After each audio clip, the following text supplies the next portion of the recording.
और कैसे हो भाई लोग। देखो थोड़ी सी स्माइल इसलिए मेरे चेहरे पे है क्योंकि आपको पता है कि आयुष बालन ने जैसे आपको घुमाया है और घुमा घुमा के ऐसे कहानी होगा कि वो खुद से घूम गए। क्योंकि अभी आपको पता है कि 1900 के ज़्यादा मतलब 1900 से अधिक सीटें ऐसी हैं जो वैकेंट रह गई है।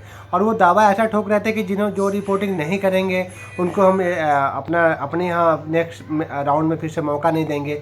इन सब टाइप की इतने सारी प्रॉब्लम्स होने के बाद अभी सबसे पहले तो मैं आपको ये बताऊंगा कि 1:10 का रेशियो में अलॉटमेंट का मतलब क्या होता है और उस अलॉटमेंट में आपको कैसे कैसे आगे बढ़ना है और कैसे कैसे प्रोसेस करने हैं। साथ में हम आपको ये भी बताएंगे कि चॉइस फिलिंग में आप कैसे करने हैं, अलॉटमेंट कैसे आएगा।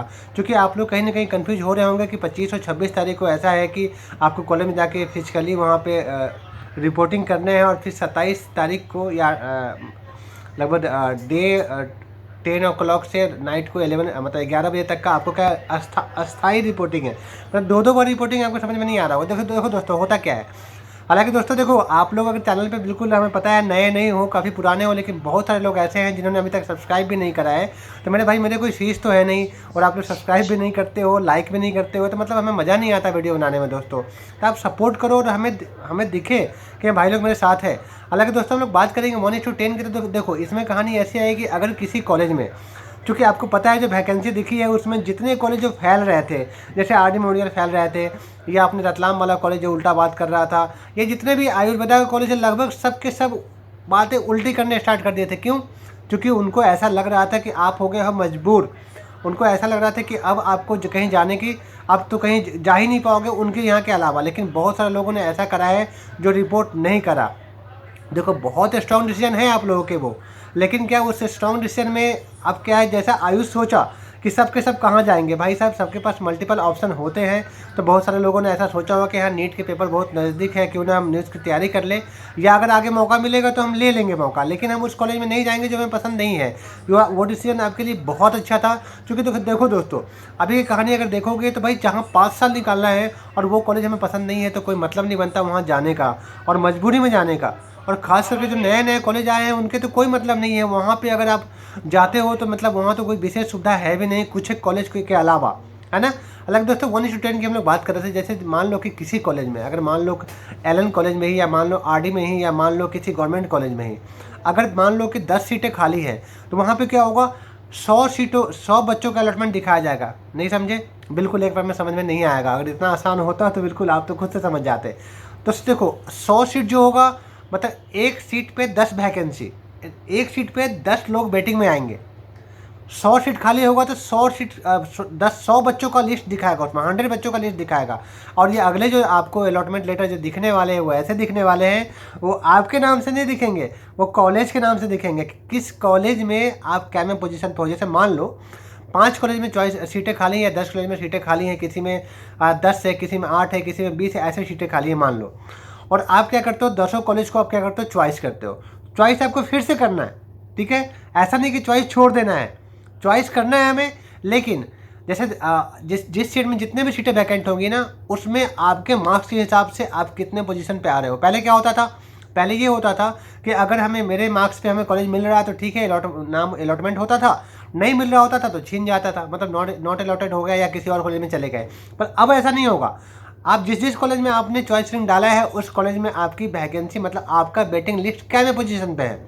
मतलब अगर आर.डी. मेमोरियल को आपने चॉइस करा है और वहाँ 100 सीटें बची हैं, अगर मान लो 23 सीटें दिखा रहा है ऐसे, तो 23 सीटें मतलब 230 बच्चों का वहाँ पे लिस्ट में नाम आएगा। और आपके मार्क्स जितने होंगे, मतलब आपका मार्क्स जितना अधिक होगा ना, आपका सीरियल नंबर डिसाइड होगा। मतलब इतना समझ लो कि आपको क्या करना है कि मल्टीपल चॉइस तो रखना ही रखना है। और जिस कॉलेज में रिपोर्टिंग आपके जो सीरियल नंबर होंगे जितना नीचे है, मतलब टॉप से जितने पास में हो, उसमें ज़्यादा से ज़्यादा चांस आपको मिल जाता है रिपोर्ट करने का। चूँकि जो सुबह 10 बजे से आपको जाके वहाँ पे फिजिकली जो उपस्थित होना है, वहाँ पे आयुष की टीम भी अवेलेबल होंगे, ठीक है।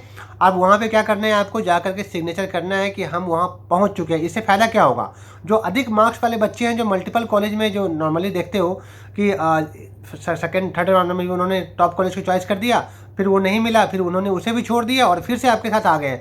अब क्या होगा कि जो बच्चे को जो अलॉटमेंट होगा, आप क्या सेम टाइम पे एक ही टाइम पे जितने भी कॉलेज है, 7 गवर्नमेंट के कॉलेज और 25 से अपना 21 अपना अलविदा का कॉलेज। मतलब टोटल 27 कॉलेज जो है, 27 कॉलेज में सेम टाइम पे विंडो ओपन होगा। मतलब आप एक ही टाइम पे जा पाओगे, और वो टाइमिंग भी बहुत मैटर करेगा। मतलब आपको समय पे पहुंचना पड़ेगा। तो जब रिपोर्टिंग की बात आएगी तो एक दिन पहले पहुंच जाना, आधा घंटा लेट मत पहुंचना, क्योंकि आधा घंटा का मतलब है कि आप बहुत ज़्यादा लॉस खा बैठोगे। लॉस खाने का मतलब ये है कि अगर उस लिस्ट में आप 10वें नंबर पर भी आ रहे हो और आप लेट होते हो, तो जो लेट होगा क्या होगा, उसको सबसे पीछे रखा जाएगा। आप नोटिफिकेशन जो आया उसमें आप देख सकते हो। तो मतलब ये कॉम्प्लेक्स है, और कॉम्प्लेक्स इसलिए मैं बोला था कि अब क्या टेढ़ा मेरा चाल होगा, और ऐसे तो आयुष चाल चल ही रहा है। और अभी देखो, अभी तक मेरिट लिस्ट का जो प्रकाशन में जो टाइम लग रहा था, अब इसका कारण क्या है, क्योंकि आपको पता है उनके पास बच्चे ही नहीं है। अब वो ये सोच रहे हैं कि हम नया रजिस्ट्रेशन लेके आएँ या फिर उसी बच्चों को वापस लाएं, क्योंकि वो कहानी ऐसी हो जाएगी कि हाँ, मैंने जिसे भगाया था उसे दोबारा फिर आदर संस्कार के साथ हमें बुलाना पड़ रहा। तो मतलब ये है कि आप श्योर रहो, और हम भी श्योर हैं। भले ही ये रूल तो उन्होंने नहीं दिया है, क्या बोलते हैं उसको, नए रजिस्ट्रेशन का, है ना, लेकिन कुछ कहानी ऐसी हो रही है जिससे कि आपको क्या करना होगा, दोबारा फिर से या तो एक राउंड देंगे आपको फिर से। हो सकता है वो ऐसा कह सकते हैं कि नहीं, हम तो जिसको अटेंडिंग नहीं हुआ है, हम उसे ऐसा दे रहे हैं कि चलो यार, आप तो क्या है, पहले ले लो, फिर अगर सीटें बचेंगी तो हम आपको बाद में मौका देंगे। मतलब फिर से आपको फंसाने का तरीका एक देखा जाएगा कि अगर उनका ऐसे अगर नहीं हो पा रहा है, अगर इस टाइप से अगर उनके सीटें नहीं भर रही हैं, तो आपको वो रिजर्व में रखेंगे। तो आपको क्या करना है, बच के रहना है। और थोड़े से हम लोग क्या है, मेरिट लिस्ट का भी इंतजार करना है। यदि जैसे मेरिट लिस्ट आएगा मैं फिर से बताऊंगा, और प्रॉपर मैं तभी बता पाऊंगा, क्योंकि मेरे मन में ये चल रहा है कि कुछ ना कुछ चेंज होने हैं। अब क्या चेंज होना है ये हम बाद में बात करेंगे। और वैकेंसी आप लोग देख ही रहे हो, कितनी सारी वैकेंसी आई हैं लगभग हर कॉलेज, क्योंकि 1900 वैकेंसी में से 580 सीटें ऐसी हैं जो आयुर्वेदा की है। और आपको पता है आयुर्वेदा के तो उतने बच्चे भी नहीं हैं जो नॉन अलॉटेड वाले बच्चे थे। मतलब ये है कि आपके लिए गुड न्यूज़ है, और कहीं ना कहीं आप अभी से खुश हो जाओ, क्योंकि बहुत कुछ अच्छा होने वाला है आपके साथ में, और ये टाइम बहुत जल्द आने वाला है। दोस्तों देखो, लेट हो रहा है थोड़ा सा, मैं भोपाल से बाहर हूँ, इस कारण से कंडीशन ऐसे हो रहे हैं कि मैं क्या प्रॉपर सपोर्ट नहीं दे पा रहा आप लोगों को। और क्या है ना कि ये चूँकि टाउन थोड़ी लोकल टाउन है मेरे, तो वहाँ पे नेट वगैरह की सुविधा इस टाइप से नहीं मिल पाता, वाईफाई वगैरह रात को प्रॉब्लम आ जाती है, क्योंकि मेरे घर पे नहीं लगा हुआ है, तो इस कारण से अपलोड करने में दिक्कत आती है हमें। तो हो सकता है अगर टाइम से आ गए तो मैं अभी ही पूरा इन्फॉर्मेशन दे दूंगा आपको, अगर नहीं आता तो फिर मॉर्निंग मैं दे पाऊंगा आपको। तो बिल्कुल बने रहो। और देखो, एक बात और ध्यान रखो, ध्यान ये रखो कि पेशेंस के साथ, कुछ घबराना नहीं है। और एक बात और, अगर आप लोग को ऐसा लगता है कि हाँ, आप लोग से चॉइस फिलिंग नहीं हो पा रहा है, और चूंकि अब आखिरी राउंड की जैसा ये माहौल हो गए हैं, तो आप बिल्कुल, आप क्या करना, आईडी पासवर्ड हमें सेंड करना, और वही हमें कॉल लगाना जिन्हें आईडी पासवर्ड सेंड करना हो। भरोसा हो तो सेंड करो, चॉइस फिलिंग मेरे साइड से किया जाएगा, ठीक है। क्योंकि हमें पता है किस टाइप से आपको क्या रखना है, तो कहाँ पे किस पोजीशन पे आप आओगे। अगर इस बार मिस किए तो हो जाएंगे गड़बड़, है ना। तो इंतजार करो, और थैंक यू सो मच। बस कुछ टाइम में मैं नेक्स्ट वीडियो हम लेकर के फिर से आते हैं आपके लिए, ठीक है। Thank you.